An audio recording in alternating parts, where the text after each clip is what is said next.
మీ business ఏదైనా మీ ఊర్లో promotion చేయాలంటే అది సుమన్ టీవీతోనే సాధ్యం. ఇప్పుడే సంప్రదించండి.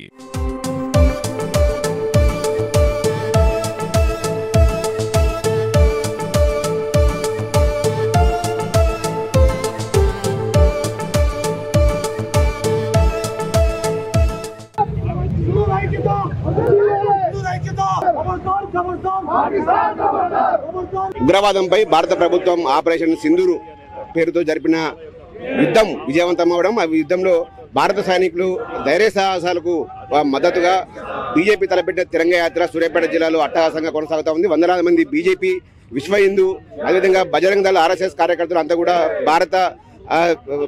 భారతదేశ అభిమానులంతా కూడా పెద్ద ఎత్తున త్రివర్ణ పథకాలు ధరించి పెద్ద ఎత్తున కూడా నినాదాలు చేస్తూ తిరంగ యాత్రను అయితే కొనసాగిస్తున్నారు. బీజేపీ జిల్లా అధ్యక్షులు శ్రీలతారెడ్డి ఆధ్వర్యంలో ఈ కార్యక్రమం అయితే పెద్ద ఎత్తున జరుగుతూ ఉంది. ప్రస్తుతం మనతో పాటు ఆమె ఉన్నారు, వారితో మాట్లాడదాం. చెప్పండి, ఎట్లా ఉందండి తిరంగ యాత్ర రెస్పాన్స్?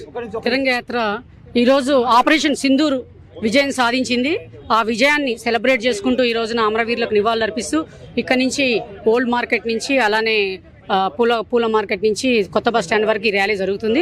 చాలా మంది, వందల మంది ఈ ర్యాలీలో పాల్గొంటారు. ఏదైతే ఆపరేషన్ సింధూర్ మనం విజయం సాధించామో, మనం చేసినటువంటి ఆ దాడి ఏదైతే ఉగ్రవాదుల మీద మాత్రమే చేసి సామాన్య ప్రజల్ని ఎటువంటి ఇబ్బంది పెట్టకుండా మనం ఆపరేషన్ సింధూర్ పూర్తి చేసుకొని ఈ రోజున మనం విజయం సాధించాము.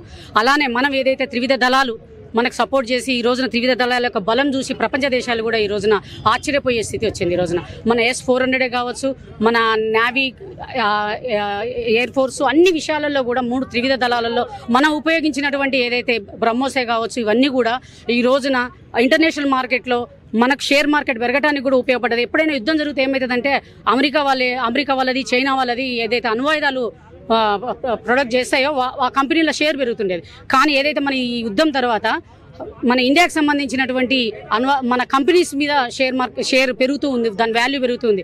అంటే ఇటువంటి అణ్వాయుధాలు ఈరోజు చైనా దగ్గర కానీ, ఈరోజు అమెరికా దగ్గర కానీ లేవు అనేది, వాళ్ళ అన్ని ఉట్టి డొల్ల అనేది మనకు క్లియర్గా మనకు అర్థమైంది. చాలా వేస్ట్ పరికరాలు వాళ్ళ దగ్గర ఉన్నాయని. ఎందుకంటే వాళ్ళ డ్రోన్ను కూడా మన నేల దాకడానికి మనం ఒప్పుకోలేదు. ఎందుకంటే ఇక్కడ సామాన్య ప్రజలు కూడా వాళ్ళని డ్రోన్లను తిప్పికొట్టే ఇది ఈ రోజున కొత్త నవభారతం ఇక్కడ ఏర్పడ్డది. కాబట్టి అటువంటి విజయం మనది. ఈ రోజున ప్రపంచ దేశాలు కూడా ఆశ్చర్యపోయిన, ఇటువంటి వీళ్ళ దగ్గర ఇంత మంచి అణ్వాయుధాలు ఉన్నాయా, ఇవన్నీ మనకు తెలియదు.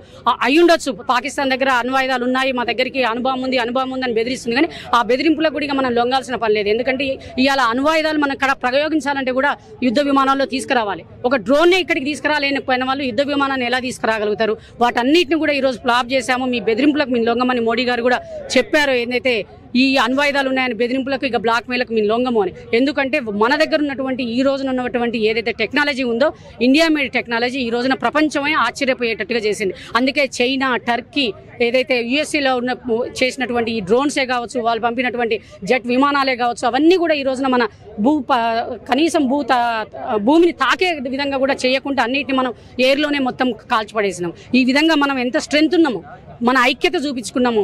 ఈ రోజున ఈ విషయంలో మాత్రం భారతదేశం అంతా ఒకటే. ఈ రోజున మనం ఐక్యత చూపించుకున్నాం, మనందరం కూడా ఒకటే అని. మన ఐక్యత, మన యువత యొక్క ఐక్యత, మహిళల యొక్క ఐక్యత రేపు భారతదేశాన్ని కూడా రక్షిస్తుంది.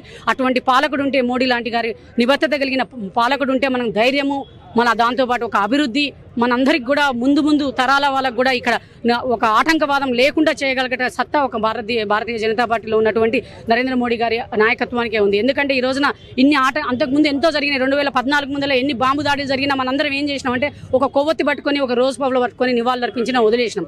ఎవరం కూడా పోయి వాళ్ళని, ఆటంకవాదుల్ని మనం శిక్షించాలని అనుకోలే అప్పుడున్న ప్రభుత్వాలు. కానీ ఇప్పుడు మోడీ గారు ఏం చేస్తున్నారంటే, ఎక్కడైతే ఆటంక స్థావరాలు ఉన్నాయో, ఎక్కడైతే ఆటంకవాదులు దాగి ఉన్నారో అటువంటి వాటన్నిటినీ కూడా మనం ఇవాళ మన ఎయిర్ బేసెస్ తోటి మనం ఈ రోజున వాటి మీద ఫైట్ చేసి వాటన్నిటిని కూడా ఈరోజు నాశనం చేయగలిగినాం.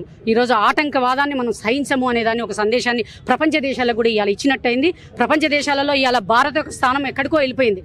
వీళ్ళు మనతోటి ఎవరైనా పెట్టుకోవాలంటే కూడా భయపడే స్థితికి వచ్చింది. ఇక్కడ సామాన్య మానవులు కూడా అందరూ ఒకటైపోతారు అన్న ఒక భయం. ఇలానే మనం అందరం ఏకంగా ఉండాలి. మనందరం కూడా ఈ విజయాన్ని, ఏదైతే త్రివిధ దళాలు కొంతమంది జవాన్లు ప్రాణాలు అర్పించారో వాళ్ళకి నివాళులు అర్పిస్తూ ఈ దళాలు చేసిన వాటిని సెలబ్రేట్ చేసుకోవాలి. ఎవరైతే మహిళల సింధూరాన్ని తూర్చారో ఆ మహిళలతో బుద్ధి చెప్పినటువంటి ఆపరేషన్ సింధూర్ విజయాన్ని మనందరం కూడా సెలబ్రేట్ చేసుకోవాలని చెప్పేసి ఈ తిరంగా ర్యాలీ ఏర్పాటు చేయడం జరిగింది. ఈ తిరంగా ర్యాలీలో అన్ని పార్టీలకు అతీతంగా ప్రతి ఒక్క భారతీయుడు ఇందులో పాల్గొనాల్సిందే కోరుతున్నాను. ఇప్పుడు ఈ విధంగా వెళ్తున్నప్పుడు చాలా మంది జాయిన్ కావాలని మీ ముఖంగా తెలియజేసుకుంటూ అందరికీ భారత్ మాతాకి ముఖ్యంగా భారత్ ఆపరేషన్ సింధూర్ విజయంతో భారత్ కీర్తి పతాకాలు ప్రపంచ స్థాయిలో చాటిన పరిస్థితి కనబడతా ఉంది. సో ఇటువంటి విజయంలో భారత పౌరులందరూ కూడా ఏకం కావాలి. భారత పౌరులు ఐక్యంగా ఉన్నప్పుడు ఎటువంటి విజయాలు సాధ్యమవుతున్నాయి. సో ఆపరేషన్ సింధూర్ విజయంతో భారత కీర్తి పతాకాలను మరోసారి చాటి చెప్పేందుకే ఈ తిరంగా యాత్ర చేపట్టినట్లు కూడా చెప్తా ఉన్నారు. మొత్తంగా చూసుకుంటే సూర్యాపేట జిల్లా కేంద్రంలో అయితే భారతీయ జనతా పార్టీ ఏర్పాటు చేసిన తిరంగా యాత్ర మాత్రం గ్రాండ్ సక్సెస్ అయిందని చెప్పారు.